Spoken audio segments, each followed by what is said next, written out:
What is up, everybody? It is me yet again. I haven't got to stream in quite a while. Let me turn this down. I think I'm a little hot here.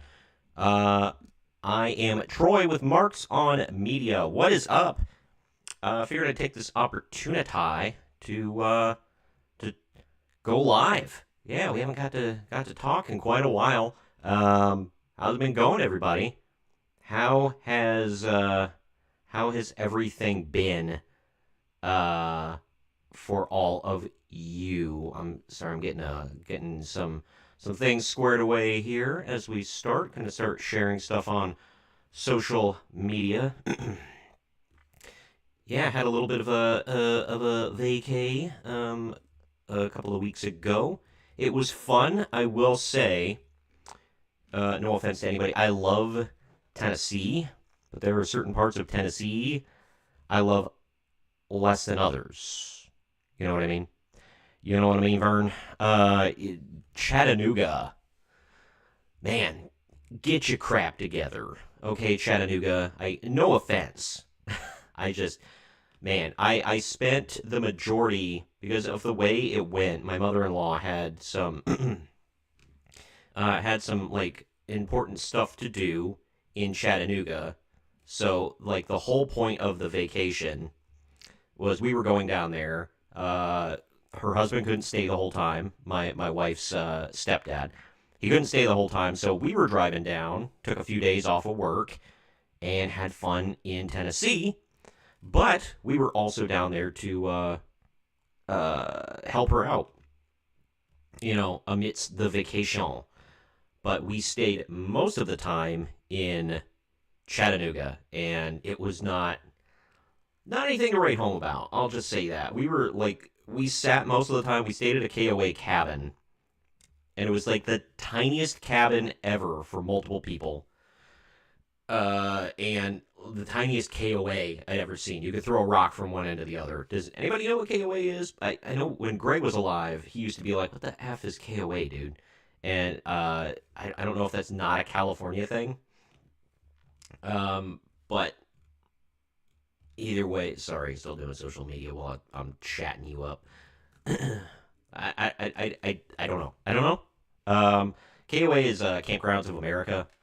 I don't know why they spell it with a K. I guess COA didn't sound as good to them. Whatever. Either way. But yeah, we sat most of the time in the cabin. It's like, what are we going to do? I don't know. What do you want to do? I don't know. What do you want to do? There's not a lot to do. Plus,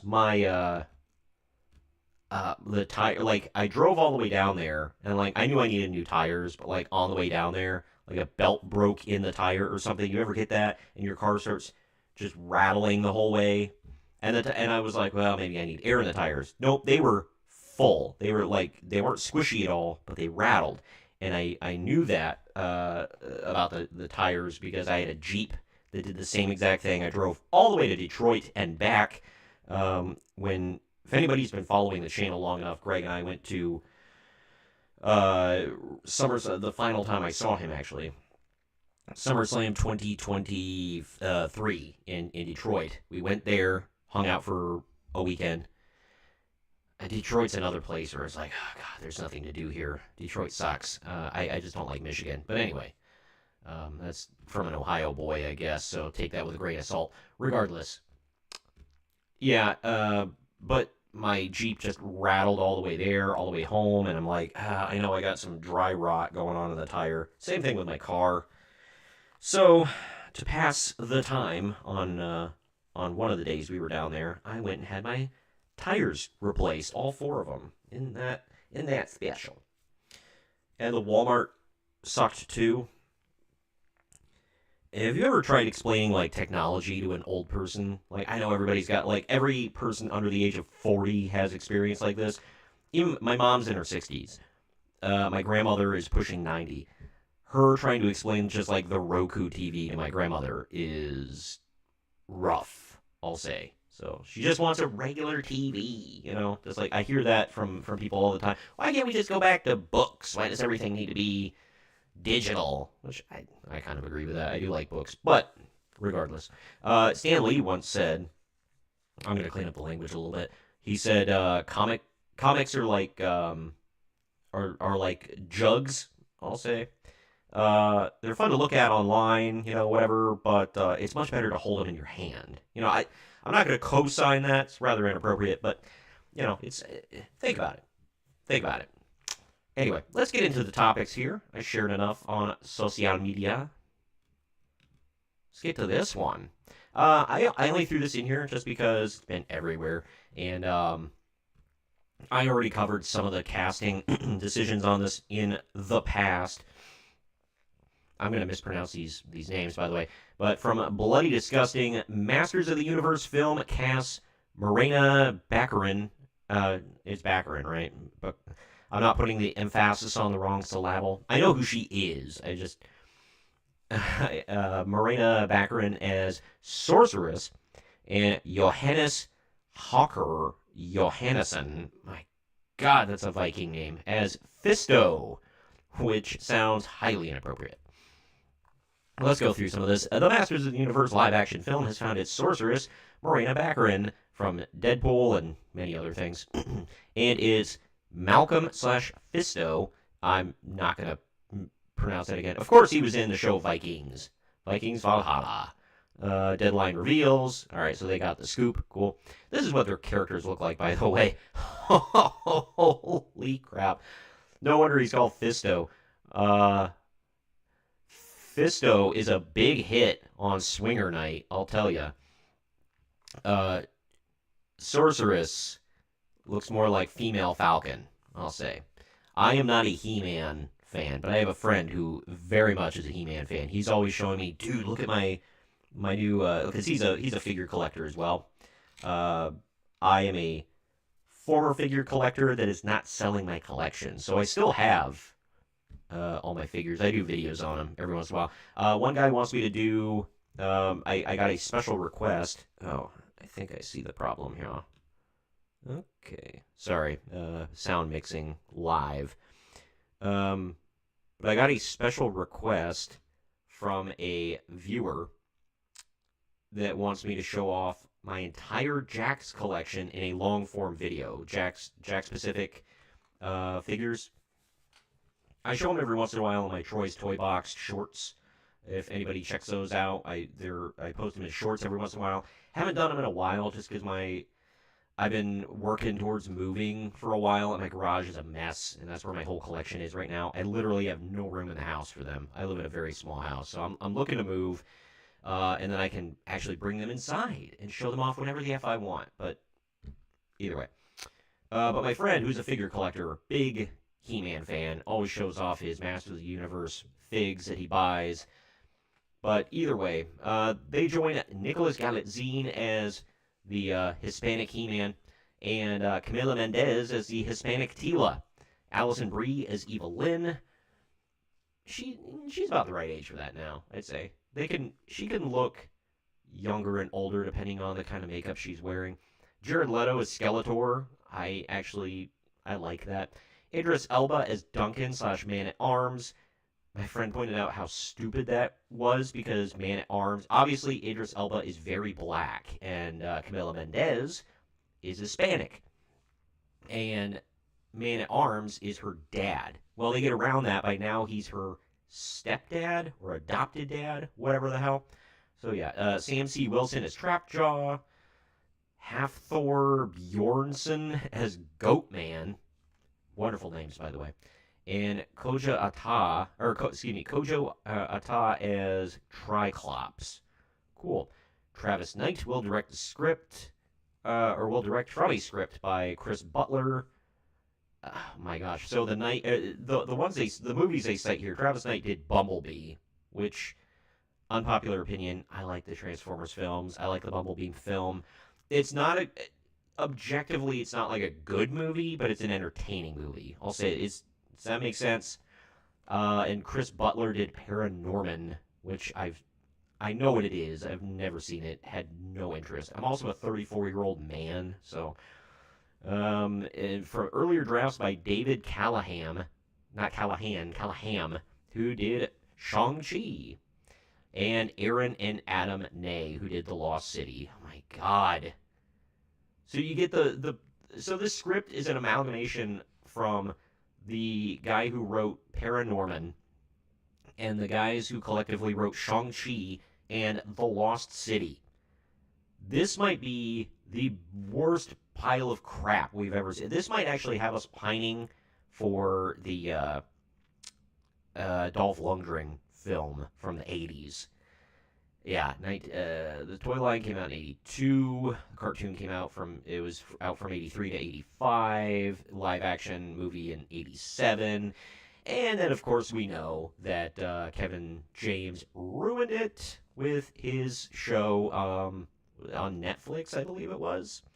Yeah, that was god awful. That was even worse than the live action film. But anyway, it's scheduled to come out. I have not seen a date yet, so this is cool. June 5th, 2026, from Amazon MGM Studios. I wonder if it's good.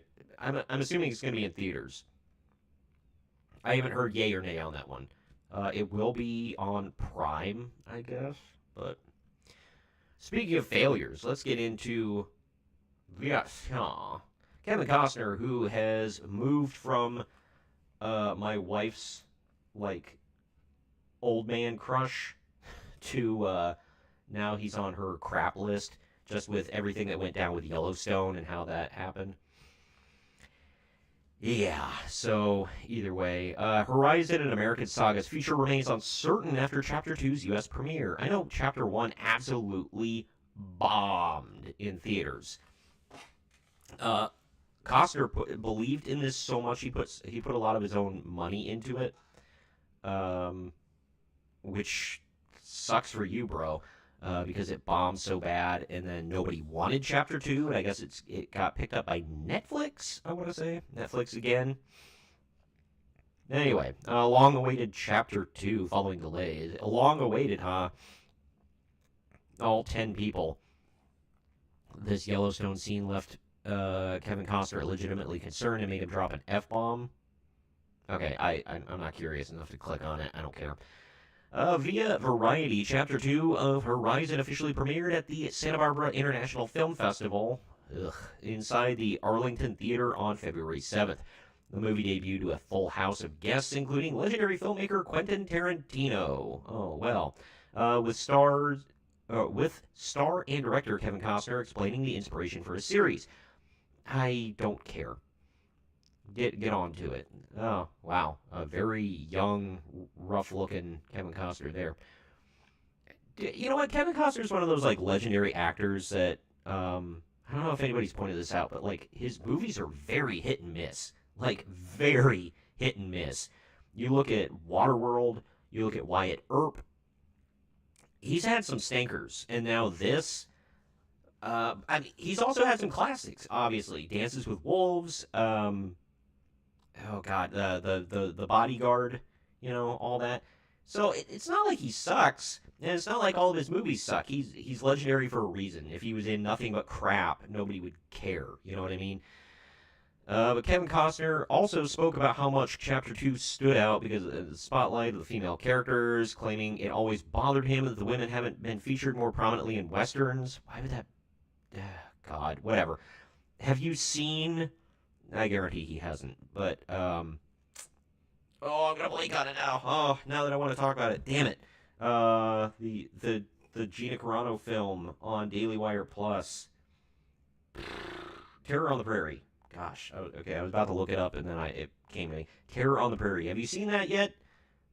It's good, and it's not like girl power, girl boss, whatever, but it is, the woman is kick-ass in it.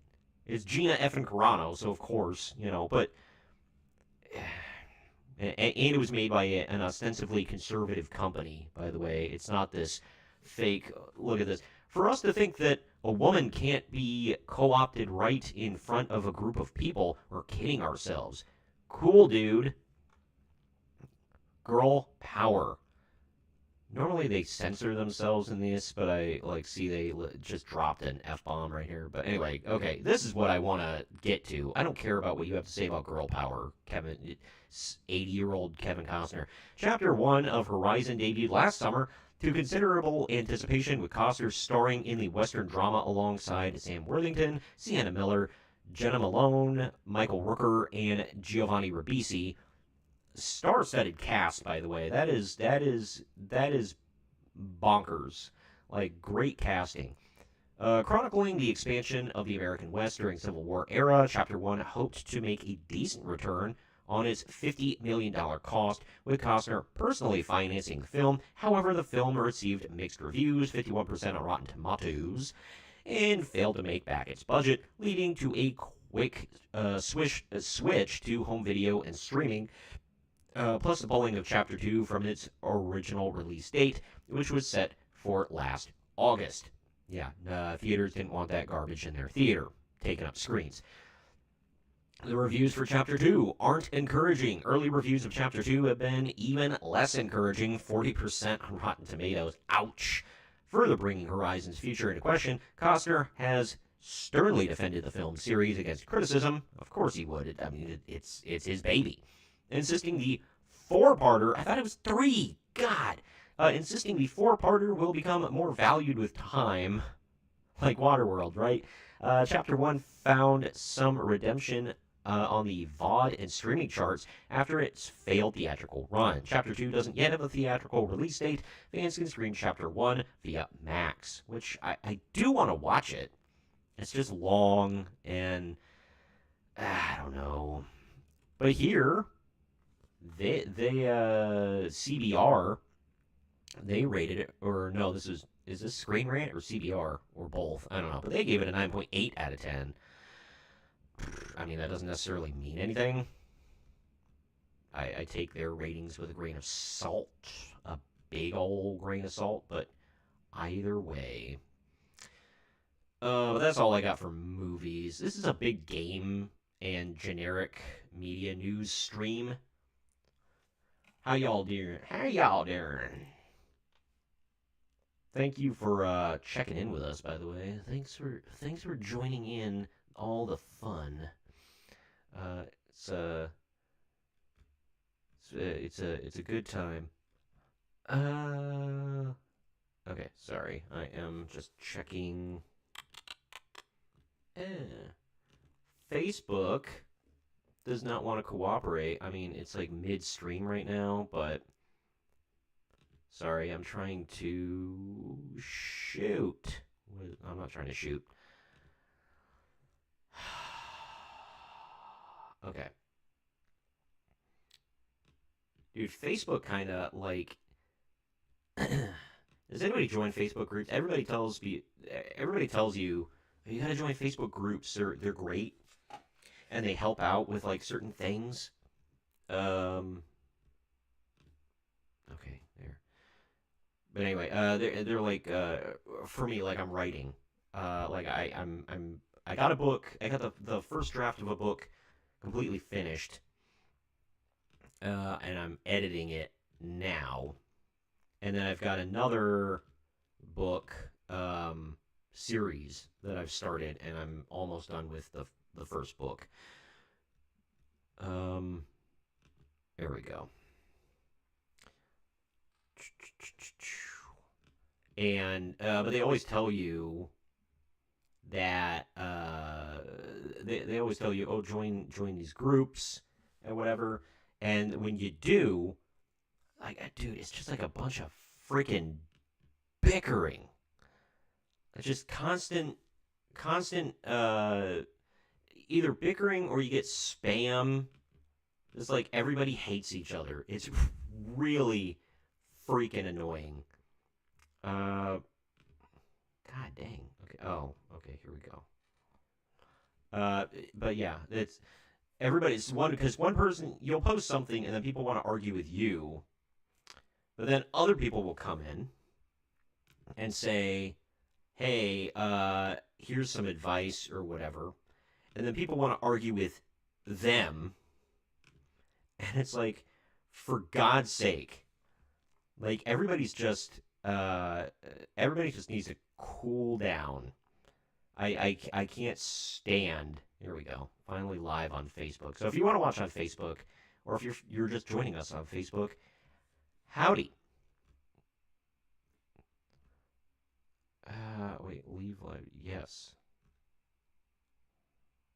Okay. Anyway. Gosh. Sorry, Facebook is frustrating. But yeah, so it's just like every time I post something in a Facebook group, it's just that bickering back and forth. Well, how can you say whatever, or why do you think that, or and everybody's like smarter than everybody else. It's like, can you all just like shut up and get along? Nobody gets along on the internet. I get that. Everybody has an axe to grind. Everybody's smarter than everybody else. People are fighting in my YouTube comments, always against me. They use my favorite G word, grifter, all the time. If you don't agree with their point of view, you're a grifter. Or they'll say, you're clickbait. Like, how?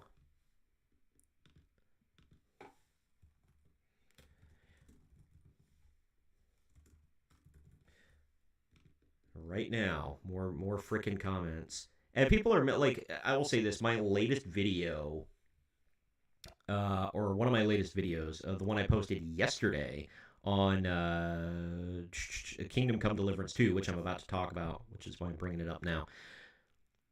They say, "Oh, you're a grifter, and you've got a clickbait title." What was the title of my video specifically? Let's take a look at it. It is. I'm gonna bring it up now. Here we go. Director of Kingdom Come Deliverance 2 cries online over mediocre reviews. What did I talk about in the video? The director of the game, got a mediocre review, and he cried about it online. And then I also brought up the other stupid comments he has made in the past, because I think the guy's an idiot, and he says dumb things online because he's an idiot. And I got told I'm clickbaiting. And I say, in what way? And they go, well, by saying this, you're implying that. No. No, I'm not implying anything. I said exactly what I talked about in the video. That and quit grifting. What is your definition of grift? That's what I want to know. Here we go. Grifter, a person who engages in petty or small-scale swindling. Ooh, swindle. I like that word. Yeah, so, I mean, if you imply that I'm coming up with accurate but sensational titles to get you to click on my videos, it's kind of what everybody does. Or I'm talking about topics that a lot of other people are talking about right now, and it's trendy, and I'm purposely talking about it because it's trendy. Yeah. that's kind of how the game works, man. I don't know what you think I do here. Getting to this. This comes from grownewsus.com. Not exactly a reputable source, but, you know, it is what it is. Don't buy it. Kingdom Come 2 writer responds to DEI backlash, sparks even more controversy. That is a horrible title for an article, by the way. And it just says news up top. I don't like it. Kingdom Come Deliverance 2 has outshone every other February release by already having a player count of over 150,000 in less than 24 hours from its release. Warhorse Studios absolutely nailed the sequel, giving fans everything they wanted or loved from the original game. First of all, I have said in every single video I've done where I've insulted something about the game, warned people about certain things in the game, or talked about how much I think the director is a chode. I have always said it looks pretty good. The graphics are good. The gameplay looks good. It might have a few bugs in it, according to some people. But overall, it's successful. I never once... I even argued with somebody on Twitter about that, because they're like, oh, supposedly they sold... Or X, whatever. They said supposedly they sold... this is John Delaraz. He said they sold over 1 million copies, but they only have like 200,000 people playing at the most. Like, where is everybody? And I'm like, yeah, but you're just looking at the Steam numbers. I'm like, they sold over 1 million copies across all platforms. So you can't really say, oh, where are they? They're on other platforms. They're not all on Steam. So that's not an accurate or fair representation. I have never once said this game looks like trash and that it bombed or anything like that. People tried to call me out for that in the last video as well. I mean, whatever, dude. But I never once said that. I said you shouldn't give this a-hole your money moving forward because he clearly doesn't respect you, and he lied about a lot of things in the game, but it's on you. But giving the fans what they wanted or loved from the original game, I mean, maybe, perhaps. I don't. He also gave them a lot of other stuff that makes you want to roll your eyes, be like, good God. But either way. However, the developers have not been taking kindly to criticism. Nope. Now a game writer has replied to the game criticism by saying, don't buy the game, which is always a super smart strategy to say to your potential customers, by the way, which has backfired on him as players express their disapproval. Why it matters. Negative responses to developers always backfire on them. By responding harshly, Warhorse Studios is potentially ruining a strong release start ruining a strong release start, for Kingdom Come Deliverance 2. Sorry, that was worded weird. Look at this. Was this even necessary? How to romance Hans in Kingdom Come Deliverance 2. Yeah, that's been the big thing, and I made a couple of videos about that and how he may or may not be underage. And then Daniel Vavra, right here. Don't buy the game. Okay, bro. They don't even spell his name right, by the way. That's the funniest part. Under a post celebrating the game's launch, a user responded with a screenshot of romancing options with Captain Hans from the game, asking if such an addition was even necessary. Yeah, we saw that here. Since then, the replies have been full of fans criticizing the game writer for such a harsh response. Additionally, they're also complaining about the unnecessary DEI elements. Fans responding to Daniel Vavra's comment saying he's become what he swore against. They keep calling him Daniel Vivra. Is that because he's got the little slash? I don't know what it's called over the A. Is it like is it correcting it when here on the page when they pasted it in rather? Either way, Daniel Vavra previously criticized AAA Studios' response to criticism, saying it was insulting to the customer. Now he's doing it again, and players are calling him out. DEI elements have always ruined video games. Negative responses to such comments backfire even more on the developers. Warhorse Studios mocks famous outlet for giving an average review. Okay, we talk. Gross. Ew, gross. That's like a little on the nose right there. But anyway, moreover, this response is even more upsetting considering how fans have supported Warhorse Studios over the years, transforming the former indie studio into such a big deal. Yeah, not much content here. So let's go over what... I'm going to see if I can zoom in on that. Yeah. Okay. From there, Vavra shared his own criticism of AAA studios and how they react to criticisms by Asmongold, Critical Drinker, and others. Quote, and it's unsustainable how these corporations do it, considering that they've now made games that nobody wanted. And they even said it when those gamers started complaining that they didn't like it and they didn't want the kind of game. And the developers start telling them that they were stupid and that it wasn't a game for them, which is completely bizarre that you're insulting your own customers. And now he's effing doing it. He insulted, in that video where I said he says stupid crap, he insulted a review aggregator, whatever. I can't remember which one it was now. It was a professional critic website, whatever. He insulted them for giving his game a middling review. They gave it like a 50 out of 100. And he cried and whined and coped and seethed about it. He insulted Rev Says Desu, who's a famous YouTuber. He insulted him for daring to say that people canceled their pre-orders when they did, because he claimed it was clickbait and whatnot. And by the way, on the video, he was saying that the game looked good and that you should buy it. But after he called him a grifter and insulted him, then Rev turned around and said, okay, F this guy, don't buy his stuff. And people canceled their pre-orders. Obviously, with all this being said, I'm not saying the game looks bad. I'm not saying I don't like all the rainbow agenda bullcrap thrown in there. Me and John Delaraz have different stances on this, where he's like, well, if you're a Christian gamer, you shouldn't support, even because they say, well, it's just an option in the game, which is what I've been saying this whole time.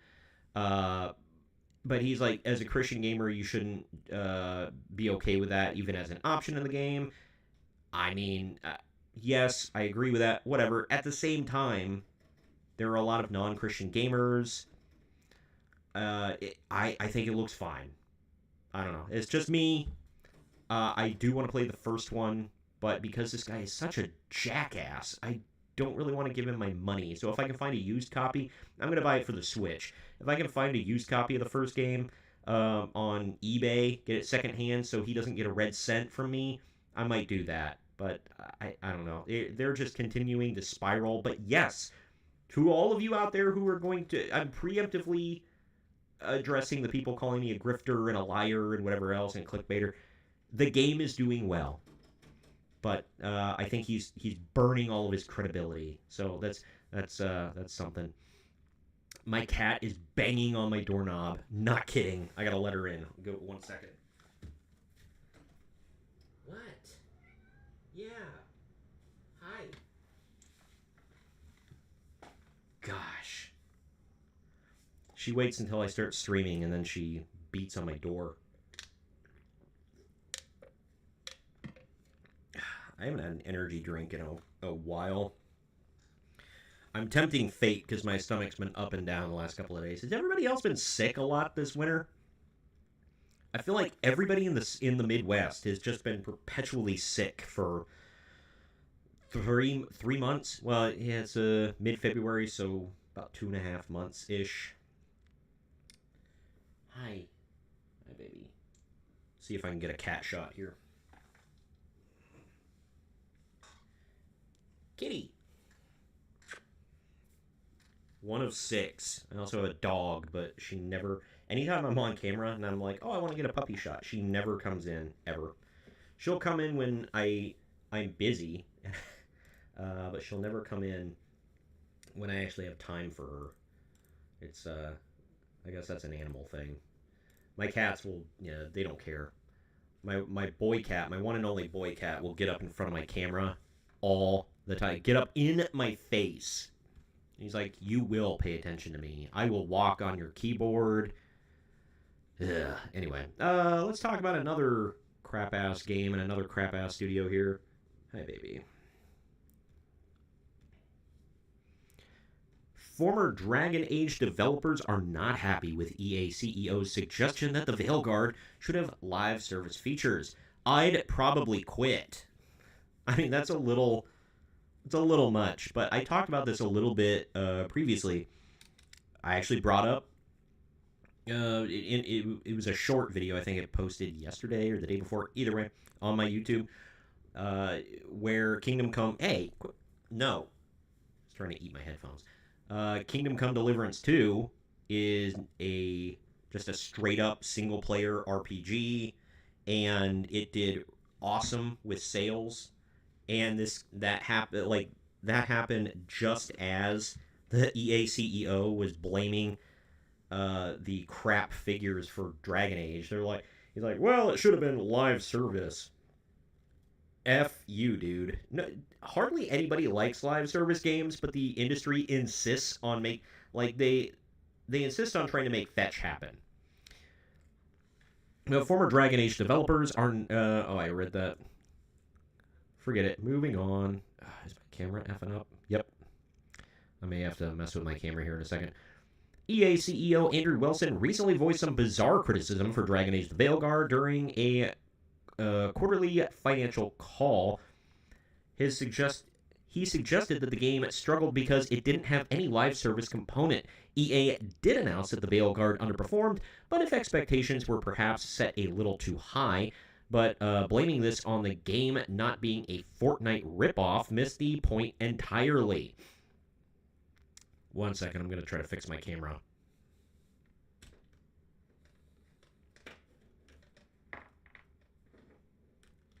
Hold, please. Sorry. I don't know why it does this. I need a new camera. Anybody have any suggestions for affordable streaming cameras? Because this sucks. All right, we're back, baby.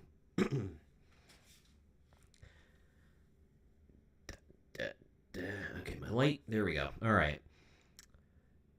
But yeah, blaming it on everything but the actual reason is crazy. I mean, he can't pinpoint the actual reason it failed, that it was made by political ideologues without any respect to the previous Dragon Age games or care for the previous Dragon Age games. And they took a whole chunk of the game to have one of the beefy, I don't know what Tosh was in the game. It looks like a dragon creature person. Had one of the characters sit their unapproving mother down to explain that they are non-binary now and get into a big shouting match with her. And then throughout the game, she's like constantly shouting at people, "I'm non-binary." Hey, did you know I'm non-binary? Nobody cares, man. Get to the sword fighting and the magic. My God. I'm not sure any amount of live service elements could have saved this game with the poor writing, pacing, and lackluster companions. It seems that a few former Dragon Age developers agree with this sentiment that a live service is not the right move. Quote, "Look, I'm not a fancy CEO guy," from Dragon Age creative director Mike Laidlaw says via Eurogamer. But if someone said to me, the key to this successful single-player IP's success is to make it purely a multiplayer game, no, not a spin-off, fundamentally change the DNA of what people loved about the core game, I'd probably, quit the job or something. I mean, I get why he's saying that. I do. I don't know if I'd be like, oh, I quit, F this. You can make it work. But yeah, for for an RPG like this, there's no reason why it needs to be live service. There's no reason why it needs to be multiplayer. As a kid, I loved multiplayer games because I would play with my dad a lot. As an adult, I like to play single player games alone. So even RPGs, I don't want to rely on somebody else. But I don't know. I do want to point out that I don't think it's fair to say that the plan was to make the Veilguard into a purely multiplayer game. Instead, it would be a single-player game with live service features, and telling everyone that you'd probably quit that job or something a week after BioWare veterans confirm that EA has laid them off, or is also a bit tone deaf. Yeah, if you don't want to lose your job, man. Especially after Corinne Bush lit the place on fire and ran out in the Dark Knight. Corinne Bush basically pulled a Joker with the hospital. Yeah, buddy. But anyway, the point was changing a game's DNA just to pander to what some suits think is the biggest problem or biggest possible consumer market available is not the right mentality to make a great game that is actually enjoyable.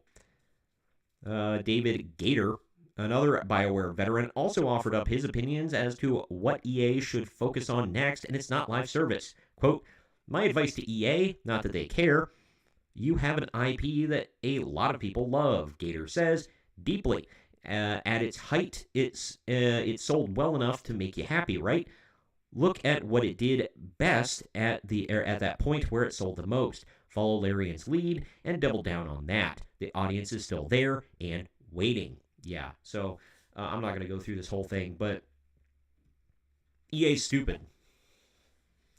They've been the Disney of video games for a while, being the evil empire, and I get why people look at them that way. I'm not saying they're wrong, but man, this is just really, really, really dumb. Yeah, of all the reasons they said, it's not the fact that multiple people couldn't play at once. It's not a multiplayer thing. I had somebody the other day. I'm blanking on which game it was they mentioned, but they were like, "Oh, it'd be cool if they added multiplayer to it." And me and a couple other people were like, "No, dude. Like, it's a single player game. Don't need multiplayer." And they're like, I was like, and it was an RPG. I don't know why I'm blanking so hard, but anyway, they were like, "Yeah, but it'd be nice if it was an option, you know." And that's what somebody's like. What they were trying to split the baby with that article. Say, well, it would just be an option. It wouldn't be necessary. Yeah, but the problem is, Greg and I used to talk about this. If you're spending time on that, you're not spending time on something else. Meaning, something else is going to get neglected. Plus, you got to format it in a certain way that it's live service and you play it solo and whatever else. It's a lot. It's just a lot, and I would rather you make a really good um, single player game. Oh, sorry, I'm getting some news. This is breaking news. Okay, well, I did not foresee this, but we have another story to talk about here in just a second. I'm actually going to make that a standalone video too. But here, let's get to this one real quick. I'm loading the other stories up. Getting through some stuff here, eh? Games, and more games, baby. As Civilization 7 data miners discover reference to the atomic age, Firaxis says, quote, "We're excited for this going, where this is going." Excuse me. Civilization 7 data miners have unearthed evidence to suggest the game is set to receive a fourth unannounced age, and developer Firaxis has teased its plan in an interview with IGN. My friend texts me every time he takes an on-the-clock dump at work. I love the maturity of my friends. Anyway, a full campaign in Civilization 7 is one that goes through all three ages: antiquity, exploration, and modern. Reject modernity, by the way. Once the age is completed, all players and any AI opponents experience an age transition simultaneously. During an age transition, three things happen. You select a new civilization and the new age to represent your empire. You choose which legacies you want to reign in the new age, and the game world evolves. The Civilization games have never had such a system. Based on the unit types and victory conditions currently in game, the modern age ends before the Cold War. In an interview with IGN, Civilization 7 lead designer Ed Beach confirmed his timeline, explaining how Firaxis settled on ending the current version of the game at the conclusion of World War II. What? Sorry, my cats are losing their crap. Why would you end at the end of World War II? By the way, any friend or anybody out there, any viewers, if you could hook me up with some knowledge. I have said before, I have not played a Civilization game since Civilization Revolution, which tells you how long ago that was. And that's like a nerfed Xbox 360 version, because it used to be just PC, and then they've ported it like the last few for like consoles. And it's the full game now on consoles, which I love. But I wanted to get 5, I never did. I wanted to get 6, I never did. And now 7's out. I was planning on getting 7, but I heard it's not very good. It's pretty buggy, etc., etc. But I heard 6 is pretty good. I need some opinions. Should I get 6 anyway? Or 7? I mean, should I get 7? Play that? Or should I get 6? So, yeah, I would... Honestly, I'd like to know from you, the people. By the way, is the Rumble stream working? I've got like 3 viewers on Rumble. I know, I don't get a lot of viewers. I get it. It's cool. It's also in the middle of a workday.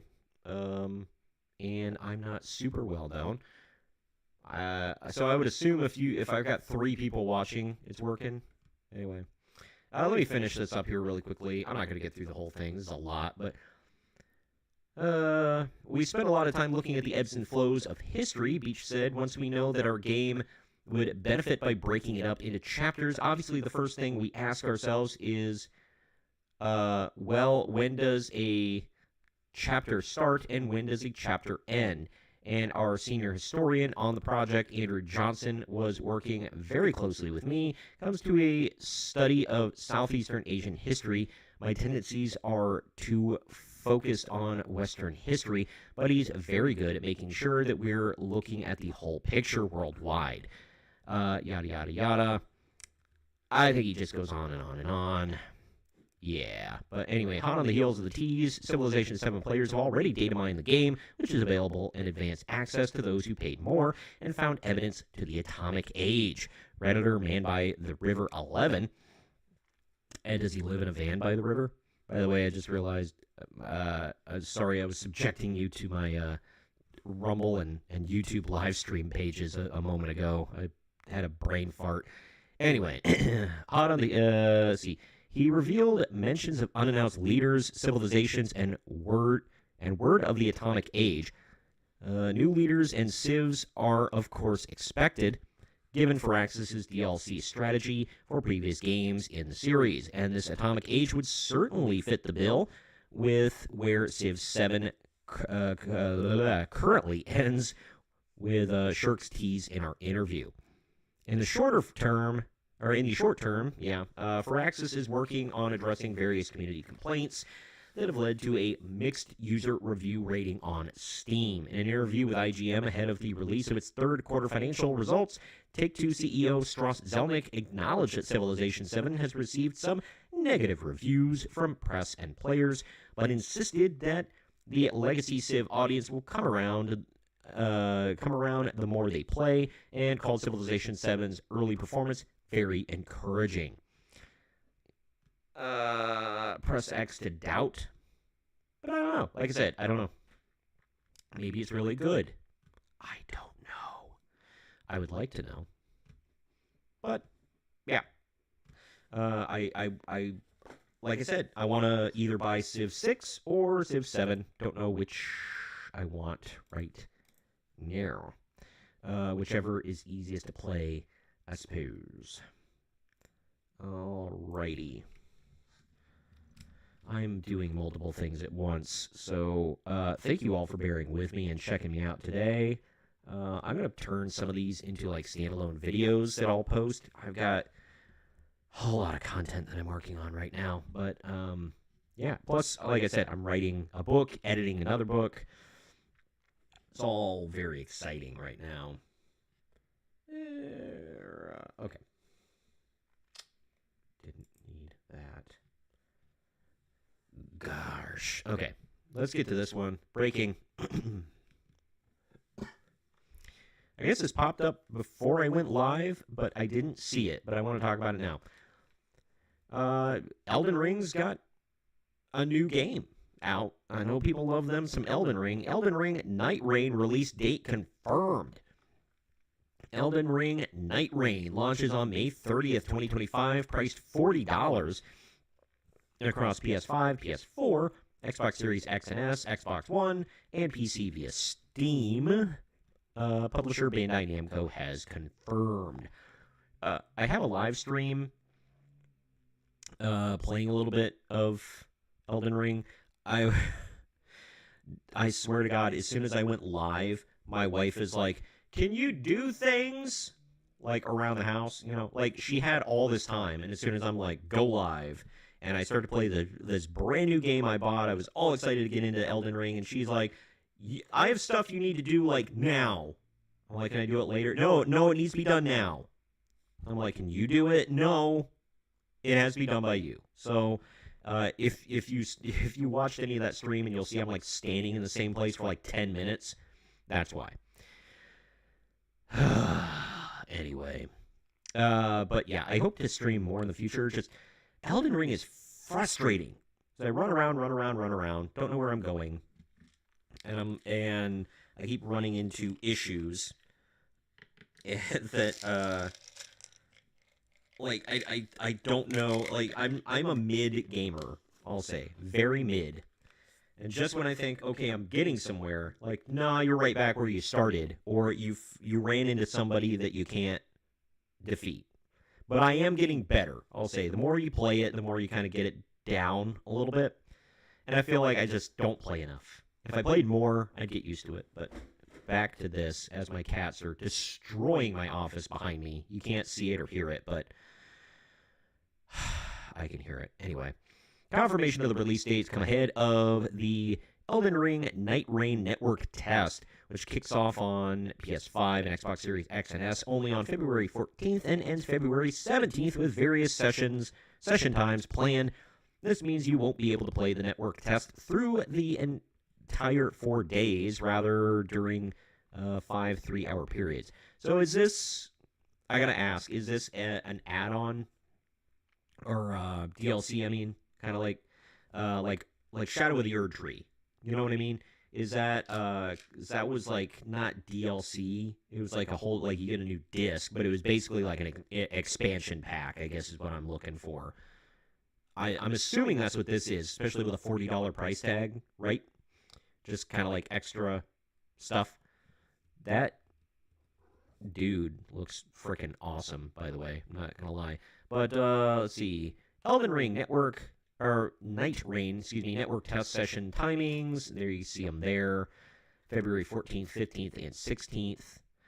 The network test is preliminary verification test in which the selected testers play a portion of the game prior to the full game launch. Bandai Namco said this large-scale network stress test is designed to evaluate various aspects of the online system's functionality and performance. We are looking forward to your cooperation to make Elden Ring Night Rain even better. Cool. And then it goes through all this.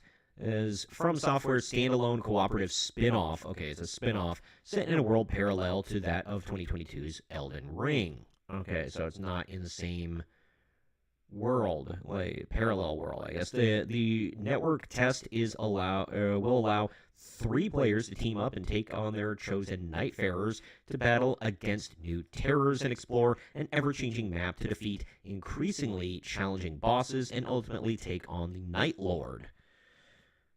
Sounds pretty cool so far. Before confirming that the network test features a 3-day and night cycle, squad must try to outlast. Cool. My phone's getting blown up beside me. But that's the first thing here. I want to pop over to this. I'll make a standalone video about all this, be more concise when I talk about it. I'm also going to watch, they have a trailer for it in there, so I'll watch that before I go live. I'm not going to play it here because I don't want to get struck down.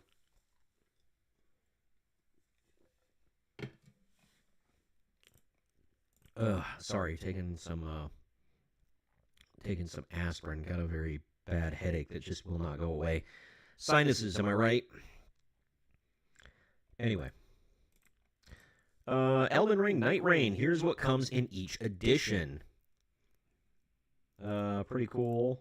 They've got, I like when they do the different editions of the game sometimes. Other times, like, dude, I just want, give me the option to get everything. Or, you know, I don't know. This is me. Oops. Well. Sorry, I'm looking at things and just, ugh. All right. Let's get to this. Concentrate on this. All right. Elden Ring Night Rain is set to release on blah, blah, blah, blah, blah on May 30th. A new standalone game set in the world of Elden Ring. Talked about that. It's kind of like a faster-paced remix of the original game. Okay. It's available for pre-order in a number of editions. See it at Best Buy, where you can get a free $10 gift card with purchase. So read on for the details about what comes in each one.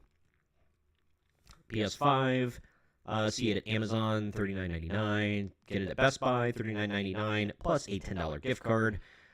Same at GameStop and PS Store digital. It's the same for all of them.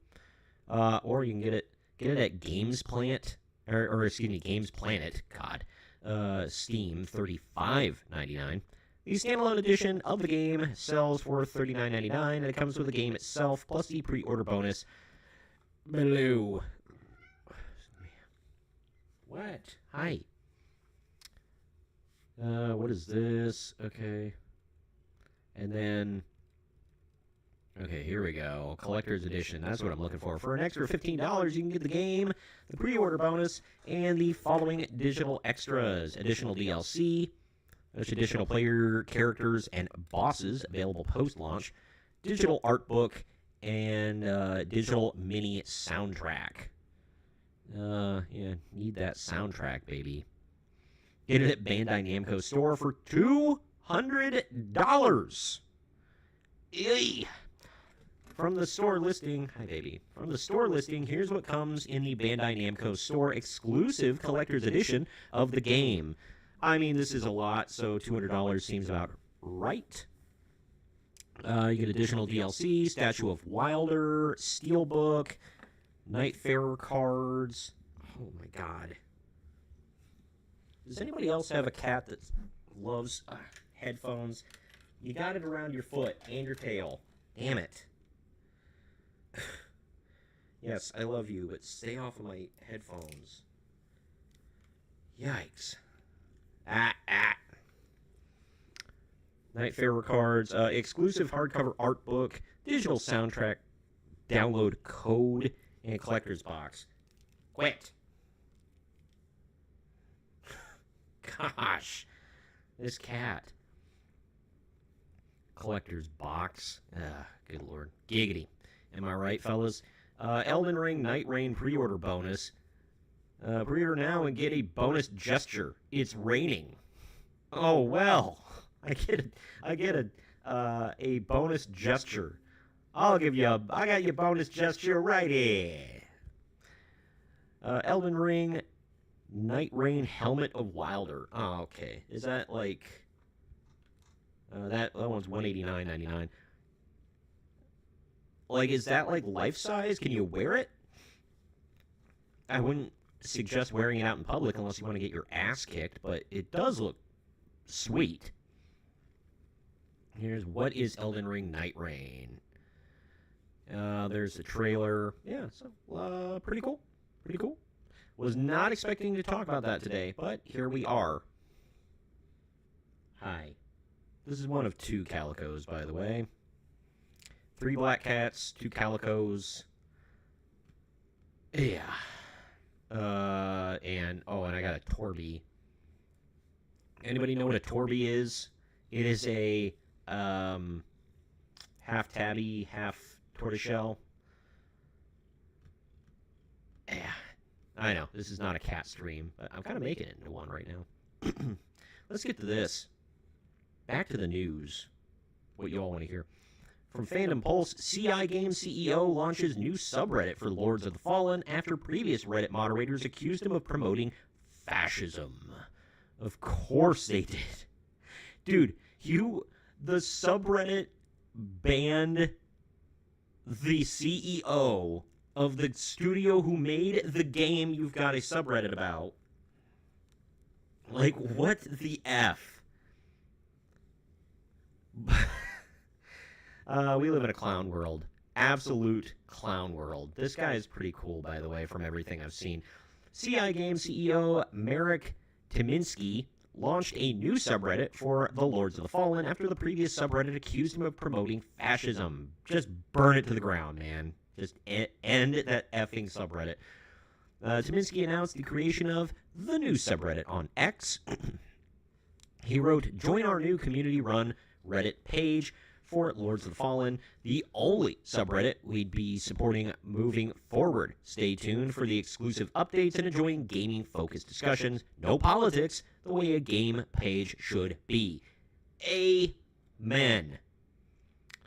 Amen, man. So, is this the Lords of the Fallen?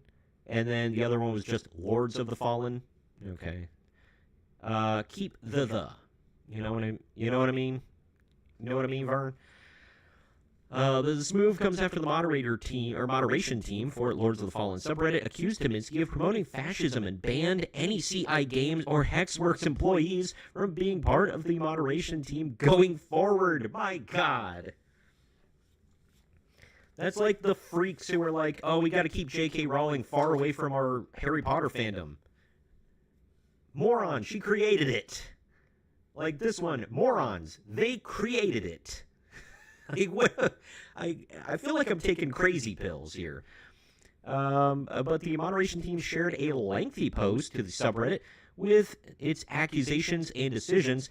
The mods wrote, the CEO of CI Games, Marek Kaminsky, is actively supporting and promoting fascist ideologies under the guise of catering to the player base. As a moderation team, among with many gamers worldwide, we are deeply shocked and disgusted by the events of the past weeks. Yeah, the horror. The horror! Is it because he switched, like, character body types to gender? Dang it, blessing. Is that why? Like, that's the only thing I had heard of. I actually did a story about it.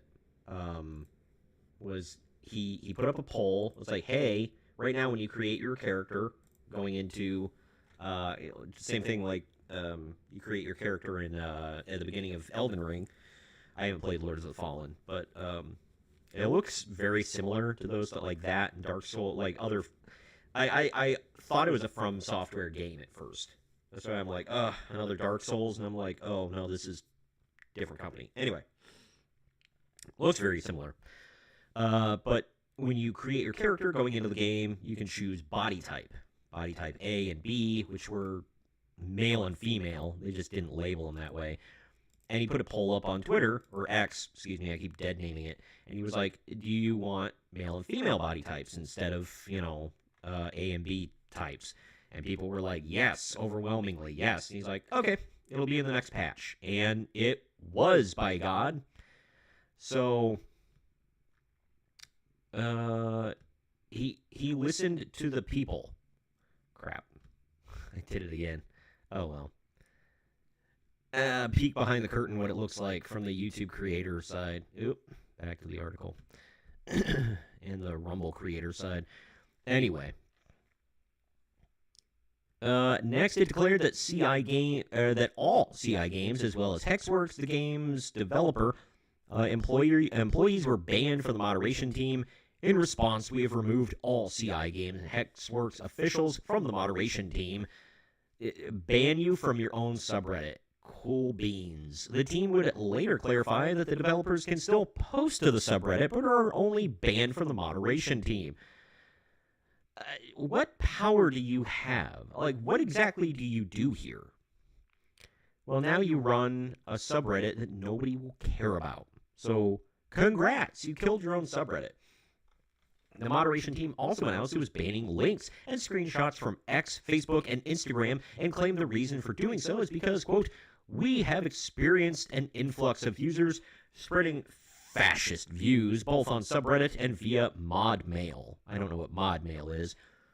They would later elaborate, claiming that the spread of misinformation, disinformation, and propaganda has significantly increased from these sites, and the corporations have actively banned fascism, removed fact-checking measures, censored certain words and from search algorithms, and silenced communities while allowing hateful rhetoric to thrive, or harmful rhetoric, excuse me. Finally, they added, we refuse to support platforms that profit from misinformation, hate speech, and incitement of violence. My God. These people are just jellyfish. No spine. If they're not women, they're still women. So it's just, yikes. That's it. My friend Greg, when he was alive, used to say, he was like, I know we say there's only two genders, but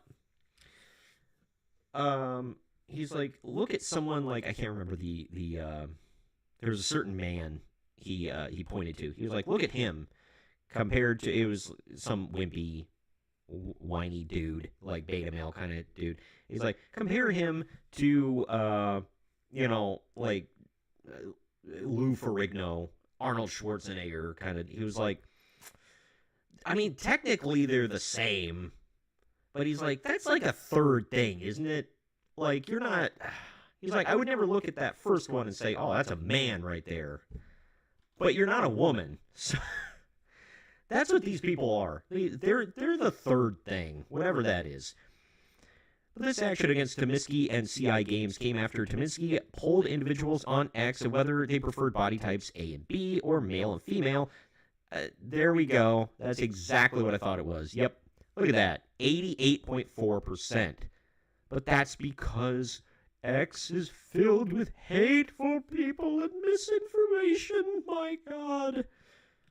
Incitements of violence. Grow some junk and a spine. Like, get some fortitude about you, man. We have banned all social media. I bet they won't ban Blue Sky. I'll bet you. Because, Blue Sky is... no, that's where the facts go to live.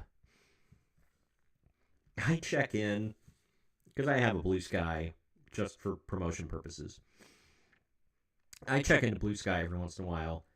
The interaction on there is like crap. Just absolute piss poor. It's awful. And then, but people post. They just don't really interact. People getting banned left and right if you hurt somebody's feels. That's crazy.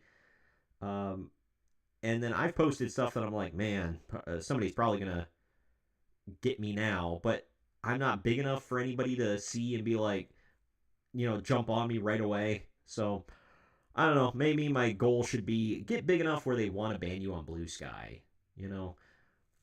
Like I said, it's just not fun. And people post like the craziest stuff on there with zero pushback from one side of the aisle. That's it. I go on X and I've got everybody of all kinds of opinions all down my timeline. Or feed, whatever the F you want to call it. Blue Sky, it's all like Democrat politicians and like Democrat reply guys. And just it's nothing but EDS, Elon Derangement Syndrome, and TDS, Trump Derangement Syndrome, all the way down. And this is not a political podcast, whatever. I don't care that much to talk about it. It's just annoying. Like, ugh, that's all I see. At least on X, I get a little bit of this, a little bit of that. And most of it's bullcrap that everybody's saying. But I still get a mix of opinions, The only why things are trending on Blue Sky, Blue X. Why things are trending on Blue Sky when they do, And that here's the thing: every time like a news story will be like citing somebody posted on such and such this, it's always from X. Nobody has ever cited Blue Sky. The only time I've ever seen anyone but X get cited is James Gunn exclusively posts on Threads, which is like okay. I don't get any interaction on there either. Not that I really try to build a following, to be honest with you. I don't like Threads. The only things that get shared on Threads are things that I also post on Instagram. But yeah, I don't know. Thank you to everybody, by the way, for tuning in today. I appreciate it. We're going to get back into the news now. I just wanted to take a little aside. Has anybody else had any interactions at all on Blue Sky or whatever? I will say, in all fairness, I don't reach out to people. I just kind of post stuff. And then I had one interaction with one guy about gay characters in games and whatever, and he got really mad at me and then blocked me. So, whatever. It is what it is. But we'll get into our final couple of stories here. Disney responds to pricing criticisms following a report on rising theme park costs. I always try to get like one Disney story in there about like what they're doing and good, bad, or indifferent. I try not to always go negative with Disney. I know everybody wants you to, and that's a salacious. I usually do because there's not a lot of good news comes out of them. But I will admit, like things like somebody said the other day, oh, Disney's burning and they're going bankrupt or whatever. I'm like, actually, they turned a profit, like a pretty big profit this last quarter. In fairness, it was probably from like 2 movies, but profit is profit. So either way. Look at Disney restructuring DEI initiatives, removing autoplay content warnings on Disney Plus. Yeah. Anyway, a lot of weird crap is going on in Disney right now. Disney responds to pricing criticism. A recent Wall Street Journal report highlights growing internal concerns at Disney about the long-term effects of rising costs at its theme parks. I actually have I actually have a video coming out on that probably tomorrow. Yeah, tomorrow I'll post it, and then Monday I got one about Dungeons and Dragons coming out. I'm sure you're all looking forward to that one, but yeah, it's a funny story. But tomorrow look out for the Disney story. I talk about Disney's only for rich people at this point and why. Well, ticket increase and add-ons like Lightning Lane have driven record revenue. Some executives are reportedly questioning whether Disney is reaching the limit of what families are willing to pay. You 1000% are. Internal surveys reportedly indicate a decline in guest planning return visits, raising questions about whether the company is sacrificing future loyalty for short-term profits. Yeah, if it was more affordable, I'd plan a trip like every year, every other year, something like that. For sure. If I lived in Florida, I would go all the time. But now I haven't been since 2016 because who can afford it? I I will say I know some people that can. I don't know, like it's like a dual income household where they make a crap ton of money and they go, but I think my sorry, it sounded like my dog was vomiting. Um, but anyway, like I have a dual income house, but we're not like rolling in dough. You know what I mean? And when we do have a decent amount of money, there are other more important things that I want to pay for other than going to Disney and spending like $3,000 to $4,000 for a week. In what appears to be a response to the article, Disney issued a statement today defending its pricey strategy. Disney Park Chairman Josh uh, De, DeMaro, God, sorry, the French names always throw me off. I don't know why. Josh DeMaro and CFO Hugh Johnston emphasized that the company offers a range of pricing options to keep visits acceptable or accessible, citing ongoing promotion and discount programs.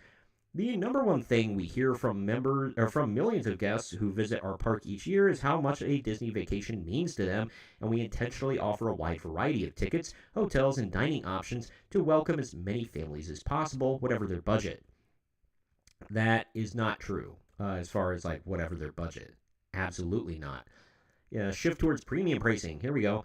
During the pandemic, former Disney CEO Bob Chapek and park chairman Josh DeMaro implemented a strategy to maximize per guest spending as demands for parks surged after reopening. Disney introduced several key changes: an online reservation system, free perks such as Magical Express Airport Shuttle, and the Fast Pass ride schedule system were eliminated. Yeah, the real smart move there. Paid add-ons were introduced, including Genie Plus, which later became Lightning Lane Multipass. Yeah, just gouging them every way you can. Yeah, and then it's a long article. It goes on and on and on. Here, let's go to this one specifically here.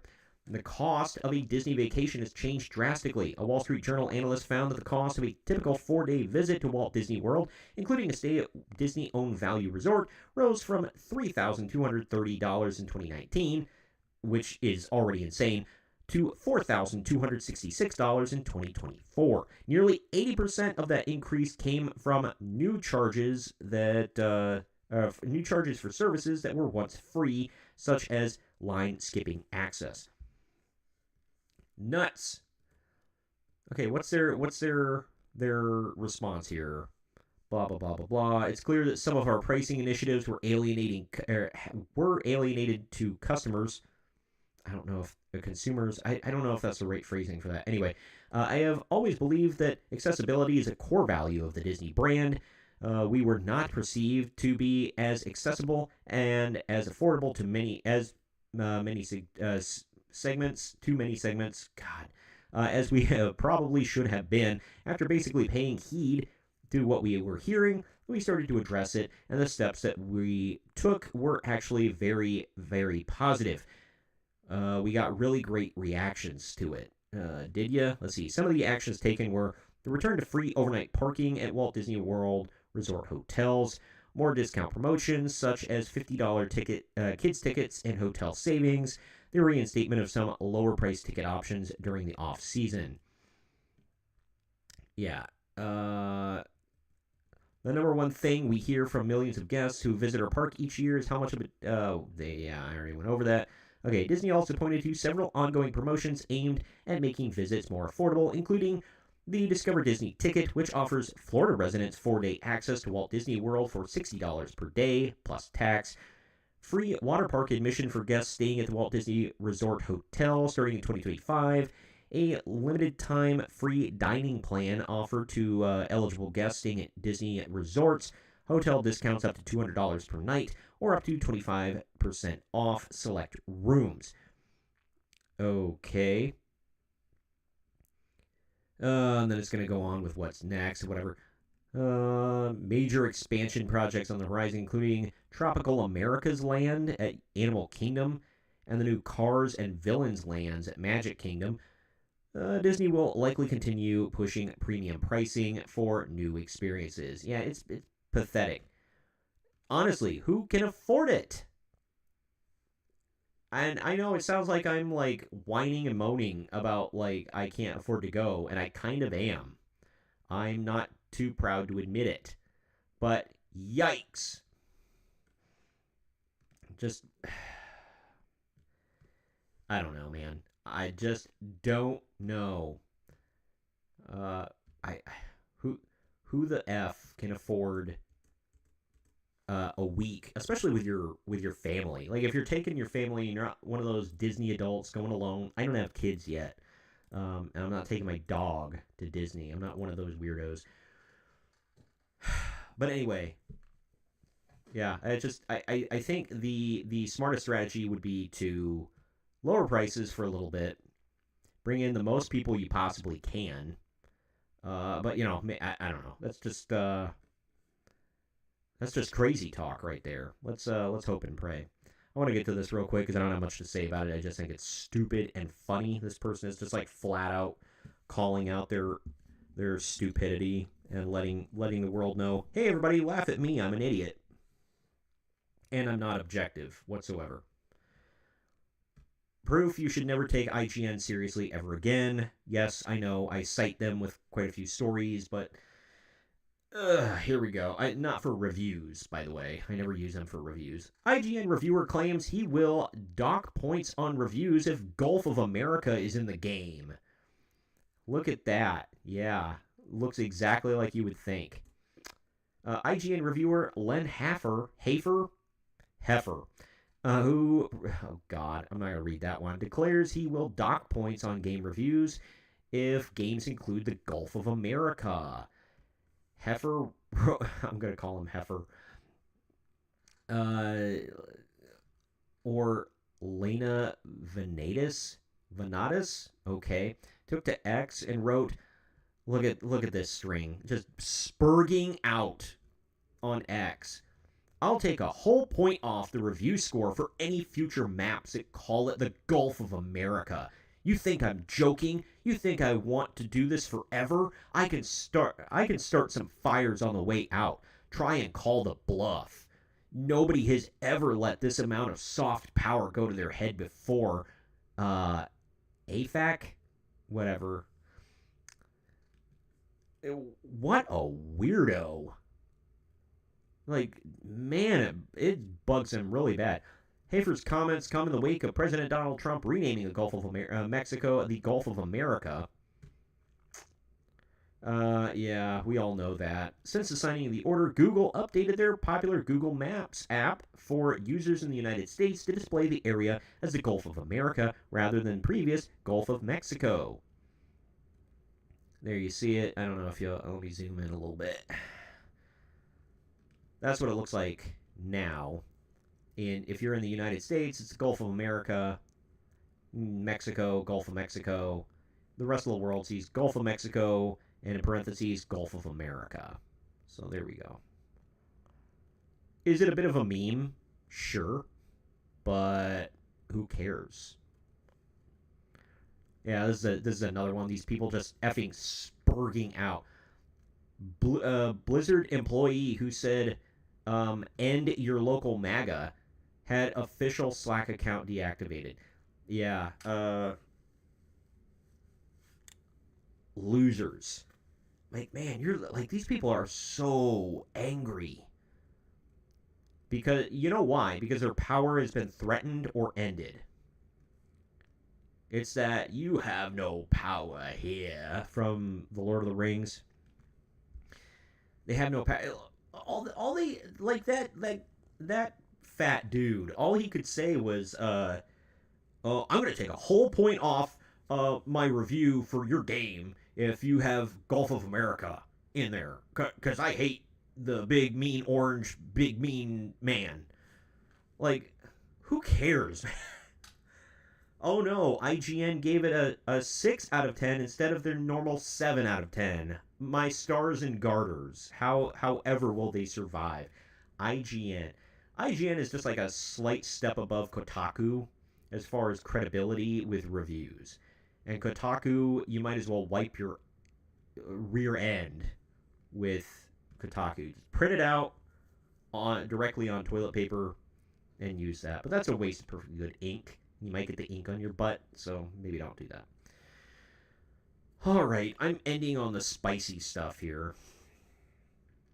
Spicy, spicy, spicy. This one, I swear I've seen this guy before. I don't know. Yikes. These last couple of stories I am using exclusively Fandom Pulse. John De La Roz, I don't know if he owns it, but he promotes them and always says us. So he might own it, or he's a shareholder or whatever. I never got clarity on that one. Either way, this is extremely spicy. I just heard about, I think this came out yesterday? Yeah, yesterday. Fantasy news booktuber Daniel Green accused of SA by YouTube musician Naomi King. I will censor myself for the stream, by the way, just like I do with Neil Gaiman stuff. So, and I'm getting to Gaiman here in a minute, so you hold on to your britches. Booktuber Daniel Green has been accused of SA by YouTube musician Naomi King, with a viral video by the singer detailing cease and desist letters sent from the purveyor of fantasy news. So that's her. Okay. Man. Daniel Green threatened to sue me from the Mullen Law Firm. Whew. Okay. Daniel Green is one of the biggest booktubers on the YouTube platform promoting books and is known for his fantasy news update, where he promotes a lot of mainstream fantasy, his books, and his own writing. He's been active for several years and has over 500,000 subscribers to his channel. For a booktube channel, that's not bad. In 2023, viewers noticed a pause in his uploading content around May when he posted to his community tab, "I will be stepping away from the channel and social media due to my mental health concerns.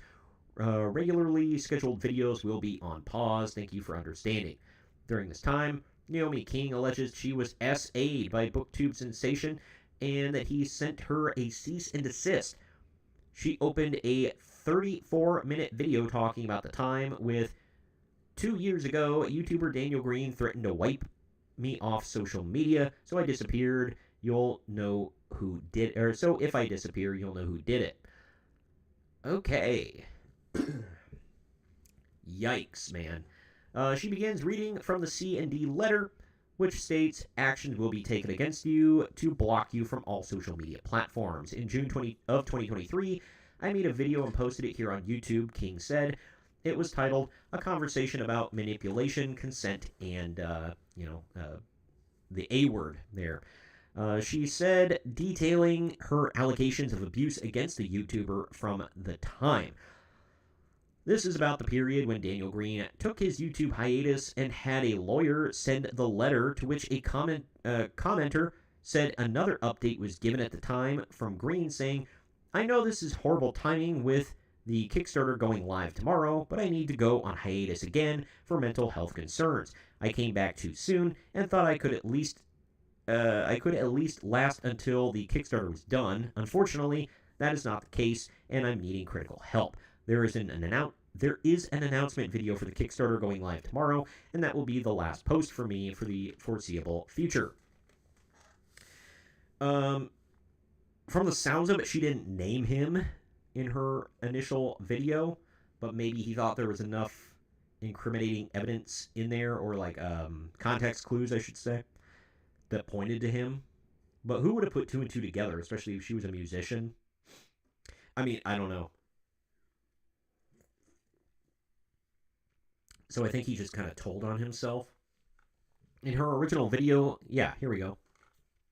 King didn't name Green at the time, giving a vague example of manipulation of a friend turn out to not be a friend, and that he did terrible things to me, and that I had been in contact with a person who said he did terrible things to her, with eerie similarities to the way Neil Gaiman is accused of acting with people like Scarlett Pavlovich. That picture is nuts. They've been sharing this around. I don't know. That looks like AI. I'm going to assume this is an AI picture, because that picture is crazy, and why somebody would want that picture is nuts. But there were stories involving him and a tub from the allegations, so good God. She revealed in her new video that at the time, the C&D letter was sent threatening to sue her for slander and defamation unless she took the video down. She didn't name him, so can they really? I mean, I don't know. She maintains she never spoke about Daniel Green in the video. King refused to take the video down, and she said she never heard back. After what happened to me in Vegas, King said, I reached out to his partner. It turns out that Green had a fiancé, and King admitted to contacting her about the alleged bad behavior. She calls Green a lying, cheating piece of S, and said, I need her to know that I didn't want it. I needed her to know that he was sober and wide awake, and I was half asleep and on substances, which he knew. Bad, bad, bad.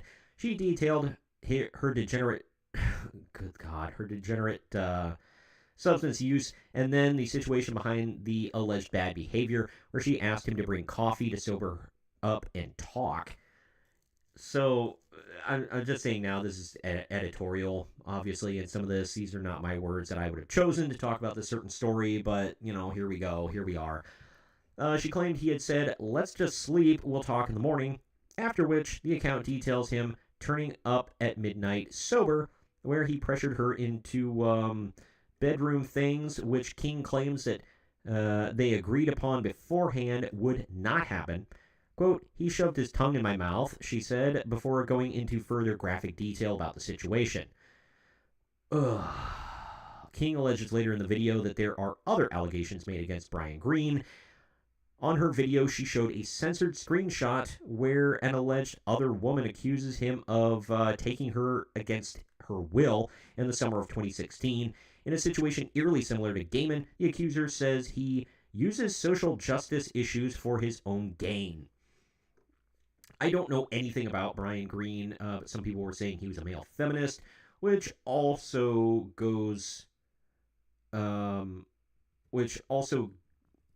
matches up with like the Gaiman stuff, who, he was a male feminist. Daniel Green jumped on the Neil Gaiman controversy bandwagon 2 weeks ago, only talking about the situation once Dark Horse Comics had dropped the author.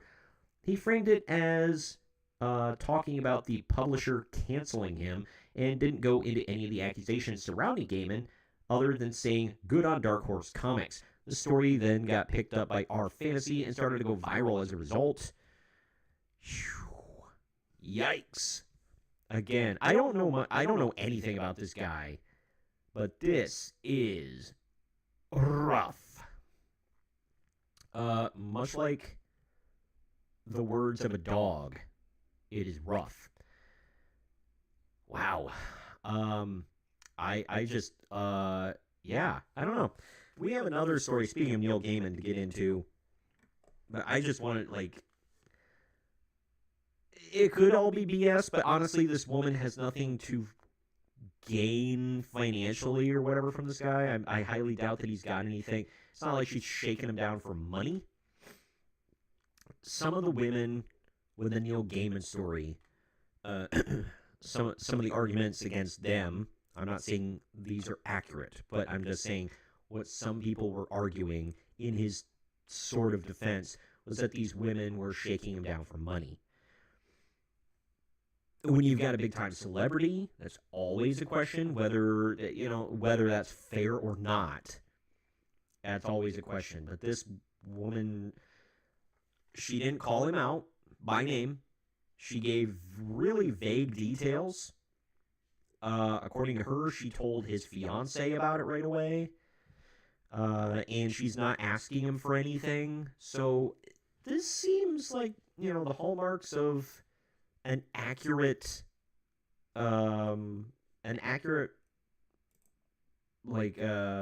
representation of the truth. And I don't know. I was not there. But everybody's just kind of jumping on this now, like with a kind of, let's keep a safe distance from this guy kind of thing. Like I said, spicy. Speaking of spicy, last story of the day. Ha! Dude, she's not like, I've seen other pictures of her where she's not hideous. This is like the worst possible picture of Amanda Palmer.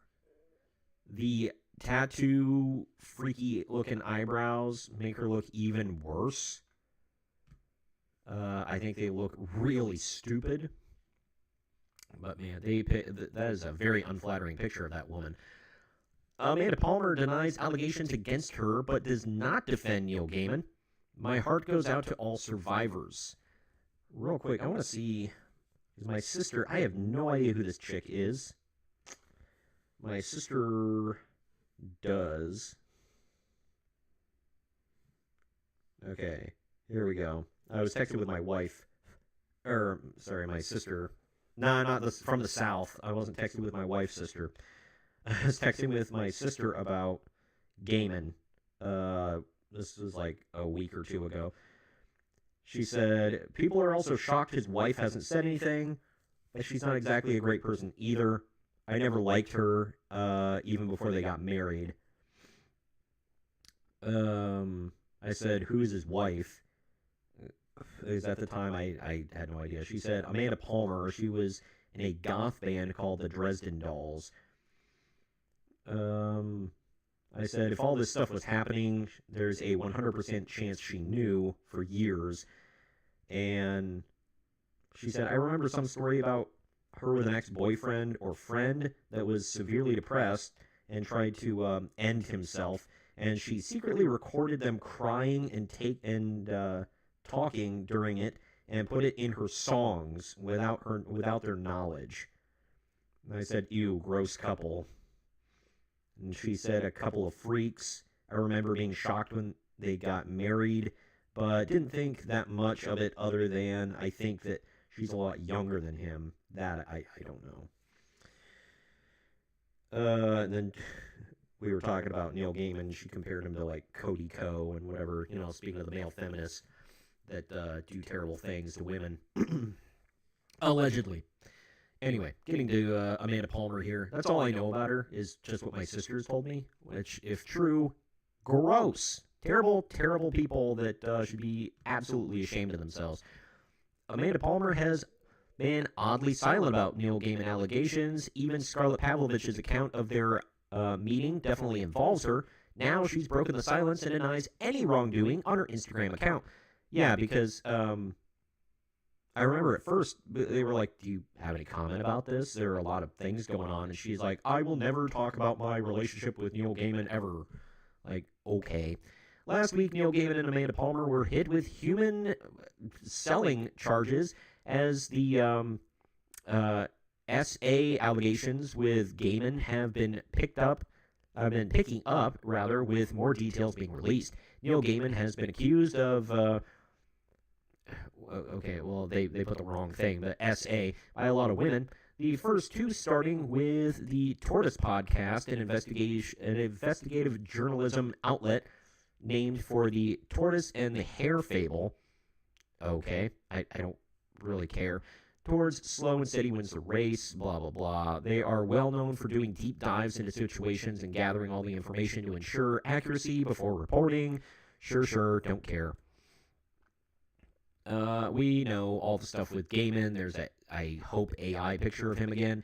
A third woman came out by revealing her therapy sessions after years of alleged manipulation by Gaiman, but the tortoise revealed fourth and fifth accusers with very similar stories.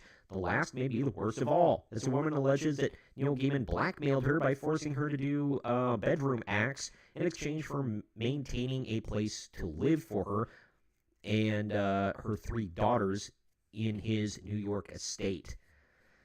Oh, man. The sixth woman who came out was the former massage therapist of Amanda Palmer, who detailed how Neil Gaiman flashed her in one of their appointments and implied a longer intimate relationship resulting from it based on manipulation of the Good Omens author. In one of the Tortoise podcasts, one of the victims mentioned that there were 14 women Gaiman's ex-wife Amanda Palmer was aware of who had this kind of story about his abuse. It's increasingly like this is the case with a seventh allegation of the Sandman creator's creepy behavior. There's a seventh now? Yikes. The seventh accusation against Gaiman came secondhand on Reddit when a Redditor with the username Ellie Geisler, whatever, dropped the bombshell. Unfortunately, yes, him too. A friend of a friend stayed overnight in his house, and he warned her that he might wander on Ambien. Okay, that's like the...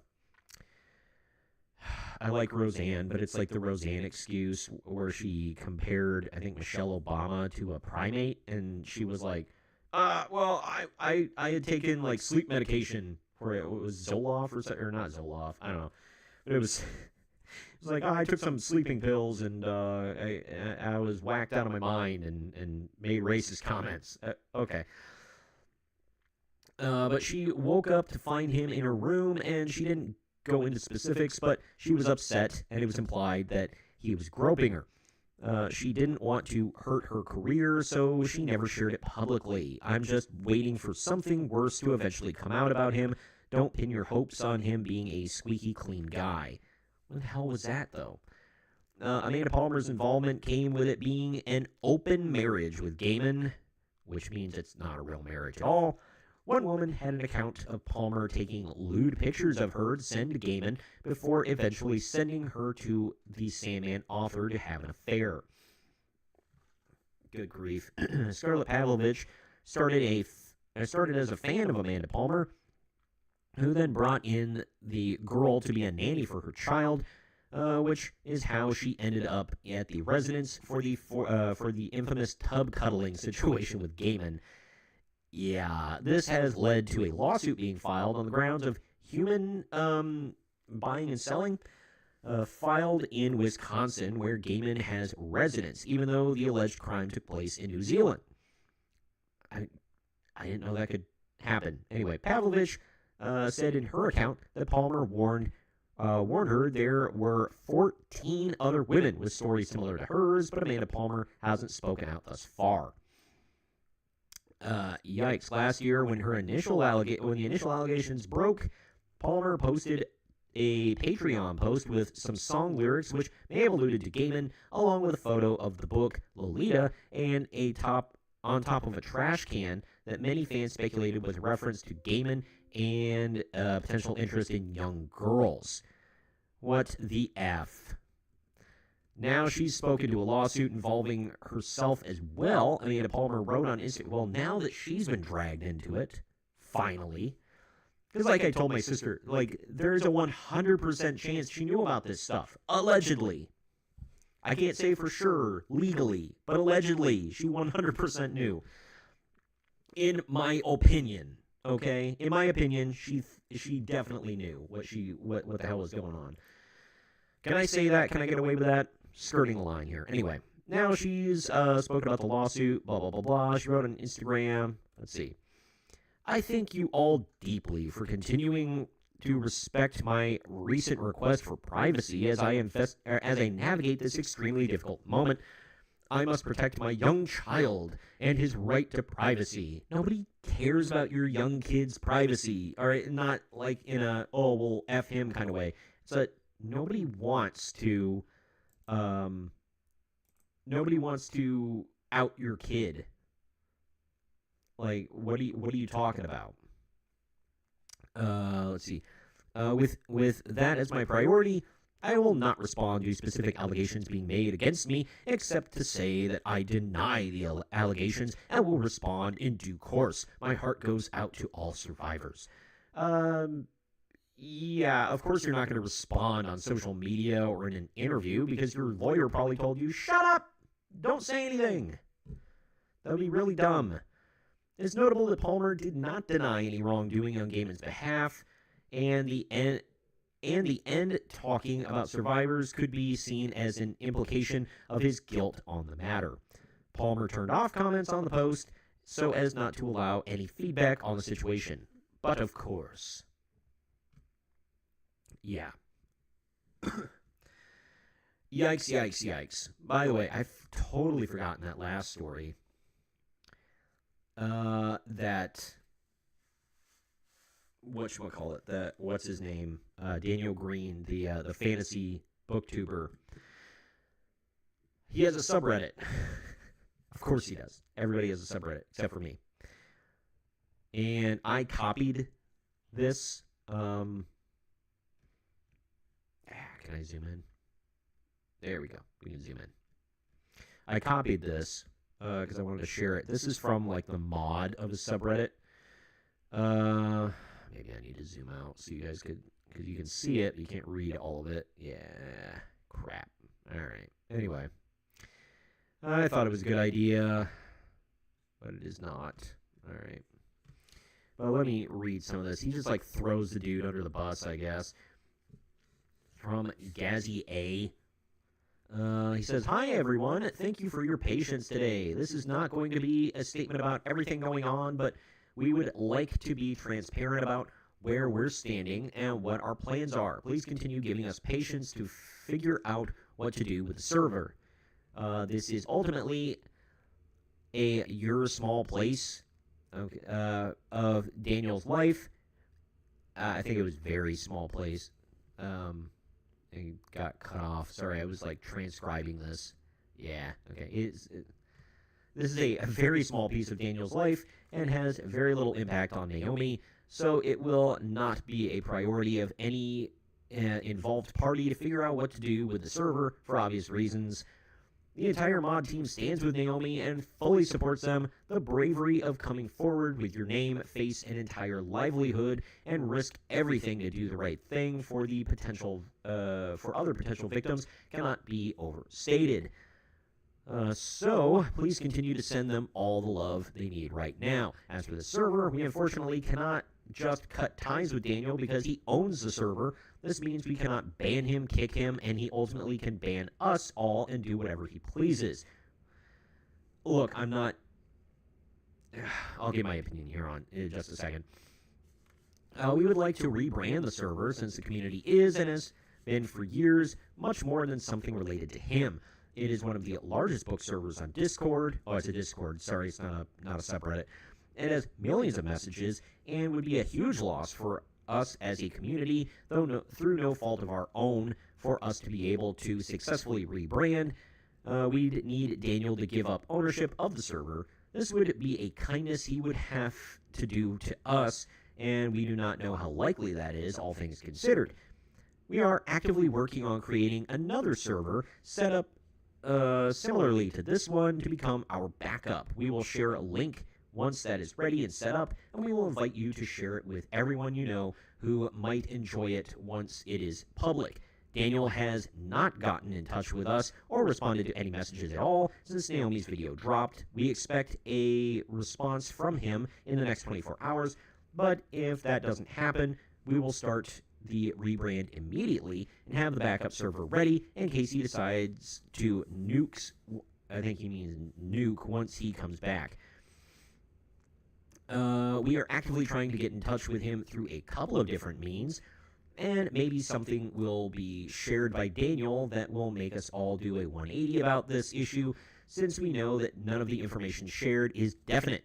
But we are acting on the information we have right now, and the feeling of complicitness, I don't know if that's a real word, according to this, is not complicity. Complicities, complicates, yeah, I don't know. By being part of the server shutdown in 2023. We ask that you continue to have faith in us and promise that we're handling everything to the best of our abilities. PD, if you know, I think they mean PS, if you do not know what's happening, check hashtag fantasy-news, your mod team. So they absolutely threw him under the bus. I mean, look, I said earlier it sounds believable, it seems real, but at the same time, like you said, he owns the Discord server. He owns it. It's his. You can't just, and they're like crying and whining about it. Well, he owns it, and the only reason people signed up is probably because of him and his name. Oh, well, we can't just take it from him, and actually he can take it from us and whatever. Like, yeah, he freaking owns it, dude. And this isn't a defense of him or anything he may or may not have done. I don't know about that. I'm not talking about that. But you're crying because the man owns his own server, and as soon as you hear some possible bad news about him, you hear some, like, a story that may or not be true about him that there has yet to be any hard evidence about yet, other than Daniel himself making himself look pretty guilty, I'll say. You're just like, nope, throw him under the bus, nuke the whole thing, and take it from him. You just throw him right. This happens every freaking time. Throw the man under the bus before you get any hard evidence. Every time. It's the leftovers of the Me Too movement and the believe all women crap.